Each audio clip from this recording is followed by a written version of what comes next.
काखेमधी हाय झोळी, भस्म लावून या कपाळी माळ रुद्राक्षाची गळी।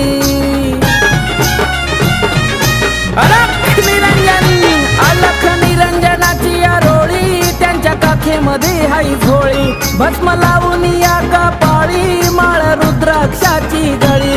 आवाज चिमट्याचा झाला नाथ भगव्या कफनीवाला, आवाज चिमट्याचा झाला नाथ भगव्या कफनीवाला। फिरून आला नाथ भगव्या कफनीवाला, बाबा बंगाला फिरून आला नाथ भगव्या कफनीवाला।